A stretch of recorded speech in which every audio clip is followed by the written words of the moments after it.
You're super annoying and you never stop talking about marijuana. This is a piece of Palo Santo. Please don't demonetize me, YouTube. I've been loving to watch these videos recently, so we're gonna read your assumptions about me on Insta stories. So a lot of you actually said that I seem to have a superiority complex, that I think I'm better than everyone because I know everything. Yeah. I think if you get to know me in person, my great feelings of inadequacy are what propel me to become adequate.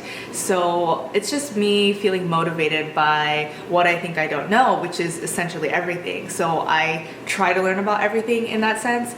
It's weird, but I definitely don't think I'm better than anyone else. That you are naturally well-spoken and intelligent, school books not responsible for it. I don't really know, so I went ahead and asked my brother, and I asked a lot of my friends to confirm or deny these things because, you know, you really can't trust me, I feel. And I think books really did play a huge part in what I know, but he says, I think your natural curiosity and internet led to well-spoken and intelligent.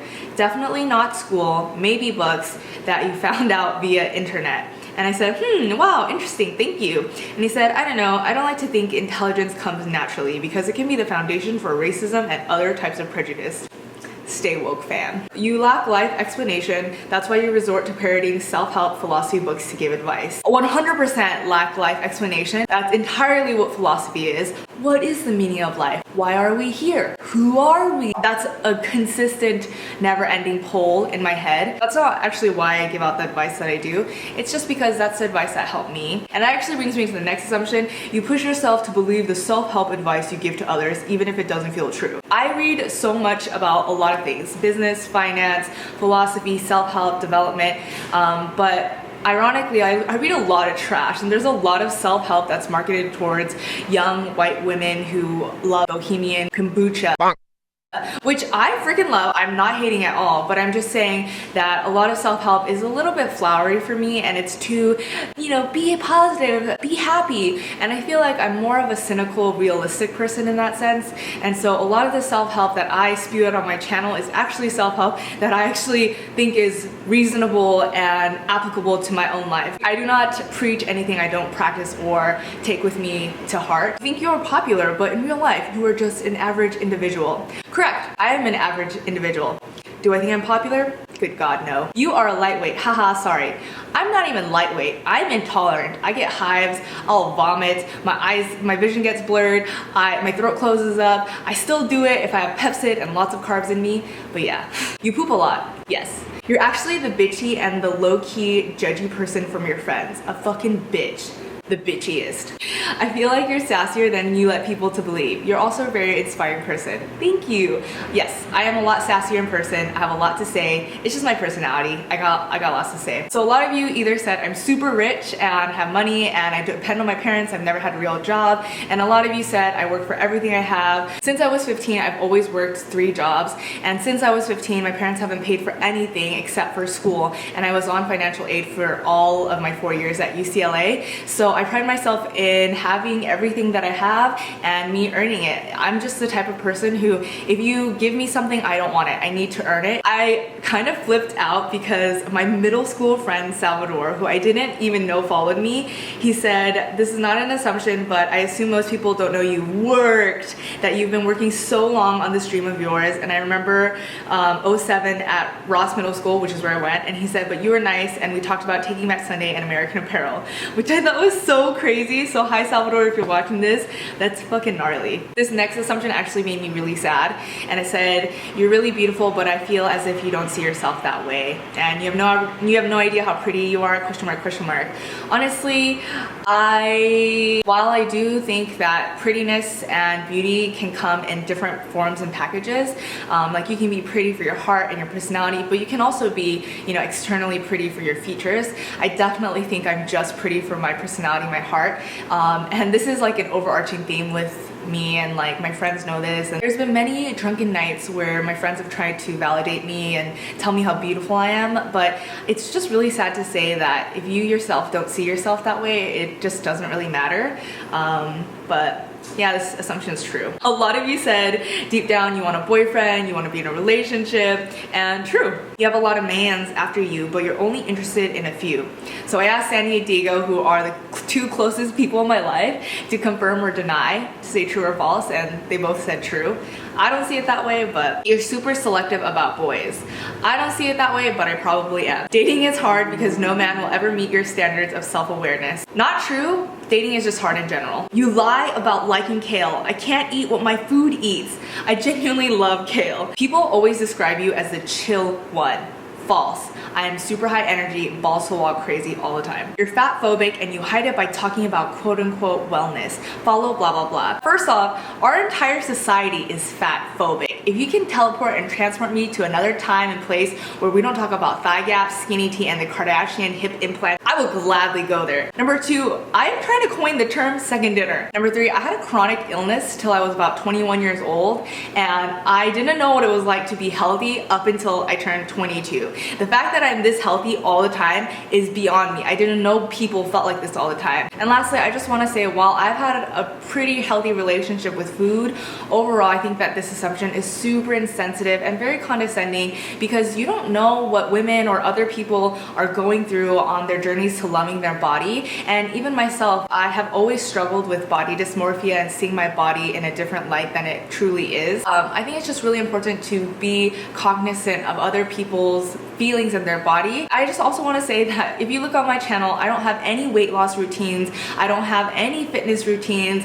I don't ever do what I eat in a day to be healthy. I think I have one what I eat in a day where I'm literally eating pounds and pounds of food. I also just want to make content that I needed to see at 15 years old. When I was 15, I didn't need to see another YouTuber eat half a banana, avocado toast, and a piece of grilled chicken for dinner. I needed to see someone who knew about anti-inflammatory foods, things that would boost your immunity, because I was so sick. So I just want to say, be careful with what you put out onto the internet, because I guarantee you everyone is struggling with their body in some way, and I think we should be sensitive to that.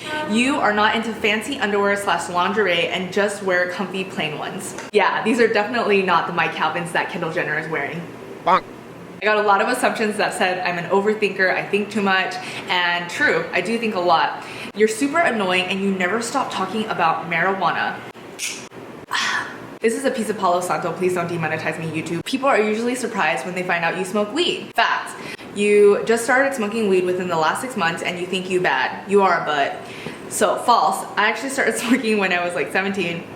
Now, this is actually one of my medical marijuana cards in 2013. I don't smoke cigarettes, I only smoke weed because I do think a lot and I'm so much in my head and I have a lot of anxiety. So I've always been a huge proponent for CBD and THC because it's just always helped me out. And in college is when I frequently did it because I was so stressed out. And my parents know I smoke and they're okay with it because they know that I'm a good kid. And I think that there is this huge stereotype that people who smoke weed don't have their life together, which actually brings me to my next assumption. A lot of you said that I have my shit together, and a small majority of you said that I am just still figuring it out. While I personally think that I'm still figuring it out 100%, I decided to ask one of my friends who has the mostest of their shit together, and that's my friend Jen M. If you guys don't follow her on YouTube, who are you? Do you think I have my shit together? And she said, you're definitely someone who has their shit together. Your mind acts as your third parent. You are absolutely one of the most responsible people I know.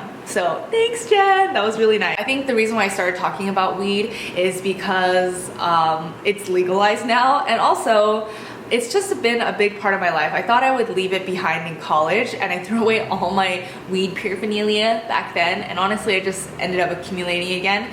But for me, it's always helped me unlock higher levels of introspection. I do the best journaling, and a lot of you said that would be fun to get stoned with, and I do think that's true. Like Some of my favorite talks with people have been when we're stoned. And if you're wondering, I like a 60-40 hybrid, indica and sativa. You're great at dealing with the haters because you're self-confident. I think I'm great at dealing with haters or hate because I'm good at detaching and compartmentalizing my emotions, meaning I don't ever really take things online personally because maybe that person's having a bad day. Maybe I said something that pissed that person off, and I also understand that I'm greatly flawed. I'm always gonna make mistakes, so if someone comes for me for that, I wholeheartedly accept that, I guess, but I definitely try not to take things personally because you don't know what anyone else is going through. You have a hard time making and maintaining meaningful relationships. I actually think I have the opposite problem. I'm really bad at keeping acquaintances that are super superficial. Like this whole concept of networking is just completely bizarre and foreign to me. It's like, I don't want to know you unless I really can get to know you. And then on the opposite side of that spectrum, you're someone with few super close friends rather than many friends and acquaintances. I would say that's true. You're the friend that everyone goes to for advice. I don't blame them. Your advice is amazing. Thank you. But true. You seem to be very comfortable in your acne-prone skin. Wish I could reach that level of confidence. I am quite insecure about my skin just because I've tried pretty much everything to get rid of it. Facials, acupuncture, topical creams, any beauty products, but at the end of the day, I know that my worth isn't based on my skin, and knowing that I like my insides rather than just what's on my face is what keeps me going. And it's just your skin, it'll get better, and don't hate yourself for it because I refuse to let myself feel inferior because of a few blemishes on my face. Some of you said I'm self-conscious and I'm actually really insecure, and then other people said I know my worth and I'm very self-aware and I'm super confident. I would say that I'm very insecure in the way that I look, and that can go from my face and my body, but I am very secure in who I am and my brain and my heart and my personality and my compassion. Yeah. You judge people based on their astrological sign.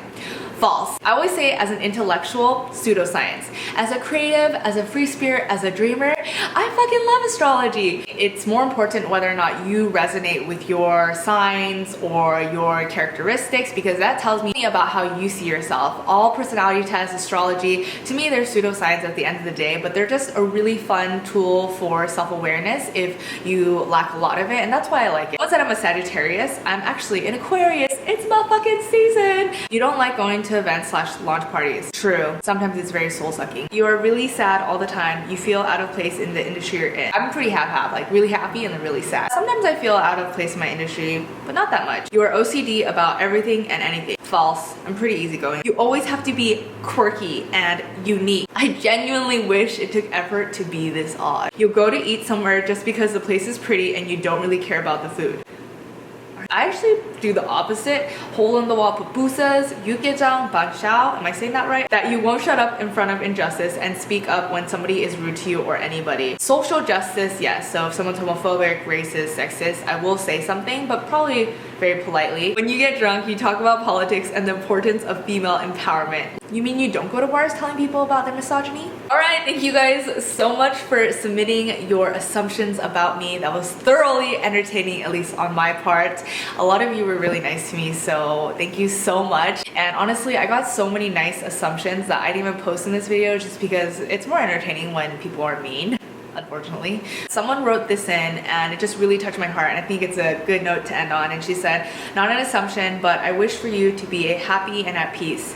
Objectively, not comparatively, because I see you use your intellect, theories, and research to truly justify your life as it is and wrestle with your own innermost demons. Not saying this as a criticism, but more because I see a lot of pain within you still, yet you make the AM with Amy's and encourage your friends, viewers, and family, and that can be emotionally tiring when you yourself still have fragments of pain in your heart.